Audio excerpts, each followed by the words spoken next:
जय श्री राम। भाई और दोस्तों, हमारे चैनल राम के संगे की गुप्ता को लाइक सब्सक्राइब करें और राम कथा निरंतर सुने। कल से आगे की राम कथा शुरू करते हैं। सनीब खल पर बंधन करई, खाल कड़ाई विपतिम सही मरई। खल बिन सारथ पर पुकारी, यही मूसक इव सुनुरगारी। किंतु दुष्ट लोग सन की भांति दूसरों को बांधते हैं और बांधने के लिए अपनी खाल खिंचवा कर विपत्ति सहकर मर जाते हैं। हे सर्पों के शत्रु गरुड़ जी, सुनिए। दुष्ट बिना किसी स्वार्थ के सांप और चूहे के समान अकारण ही दूसरों को अपकार करते हैं। पर संपदा विनाशी नसाही, जिमि शशि हिति हति हिम उपल बिलाही। दुष्ट हृदय उदर जग आरती हेतु, जथा प्रसिद्ध धम गृह केतु। पराई संपत्ति का नाश करके स्वयं नष्ट हो जाते हैं, और जैसे खेती को नाश करके ओले नष्ट हो जाते हैं। दुष्ट का अभुदय प्रसिद्धि अधम, यह गृह केतु के उदय की भांति ही जगत के दुख के लिए होता है। संत उदय संतत सुखकारी, सुखद जिमेंदु तमारी। परम धर्म सति विदित अहिंसा, पर निंदक समाधन गिरीसा। संतों का अभ्युदय सदा ही सुखकर होता है, जैसे चंद्रमा और सूर्य का उदय विश्व भर के लिए सुखदायक है। वेदों में अहिंसा को परम धर्म माना है, पर निंदा के समान भारी पाप कोई नहीं है। हरि गुरु निंदक दादुर होई, जन्म सहस्त्र पाव तन सोई। द्विज निंदक बहु नरक भोग करी, जग जन्म मई बायस शरीर धरी। शंकर जी, और गुरु की निंदा करने वाला मनुष्य अगले जन्म में मेंढक होता है,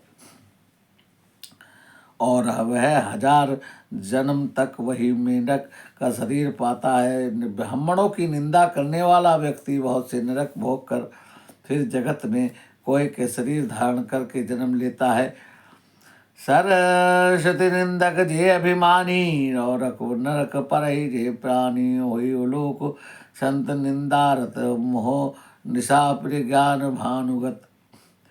जो अभिमानी जीव देवता और वेदों की निंदा करते हैं, वे और अब नरक में पड़ते हैं, और संतों की निंदा में लगे हुए लोग उल्लू होते हैं।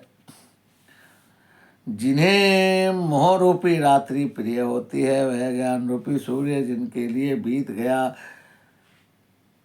रहता है। सबके निंदा जे जड़ करही, ते चमगादड़ होई अब तरही।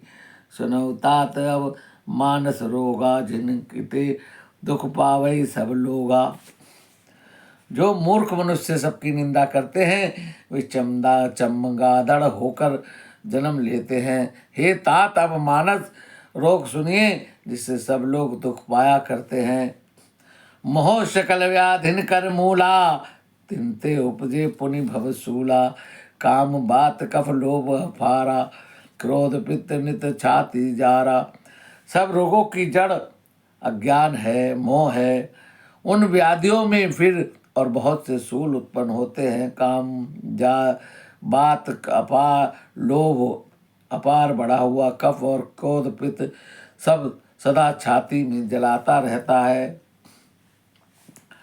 प्रीति करई जो तीनों भाई, उपजय संत पात दुखदाई। विषय मनोरथ दुर्गम नाना, ते सब सूल नाम को जाना।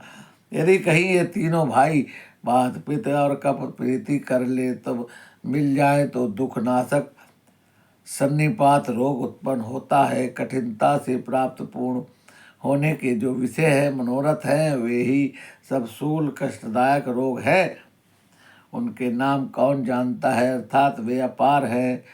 ममता दादू कुंडो हर ईर्षाई, हर्ष विषाद गरहे बहुताई। पर सुख देखई जरनी सोई छई, कष्ट दुष्टता मन कुटलई। ममता दाद है, ईर्ष्या खुजली है, और हर्ष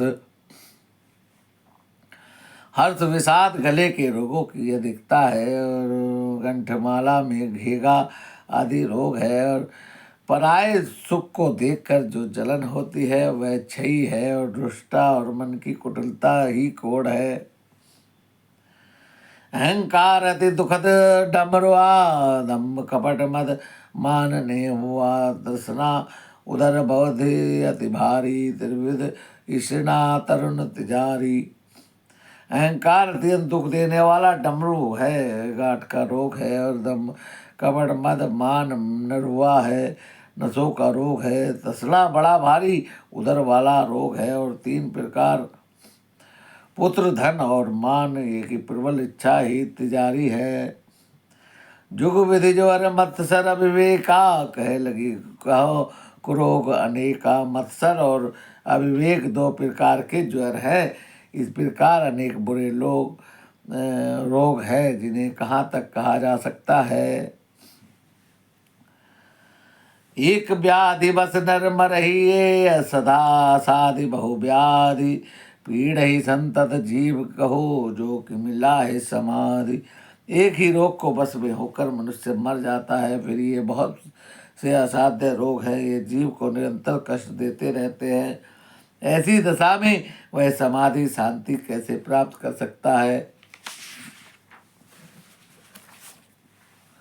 निह धर्म आचार तब ज्ञान यज्ञ जप दान, भेजस पुनि कोटे नहीं, जोग जह हरिजान।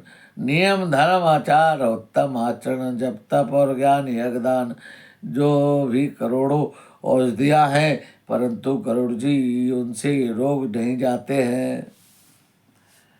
भाई और दोस्तों, आज की कथा को यही विराम करते हैं। आगे की कथा कल करेंगे। भगवान राम सबका मंगल करें। जय श्री राम।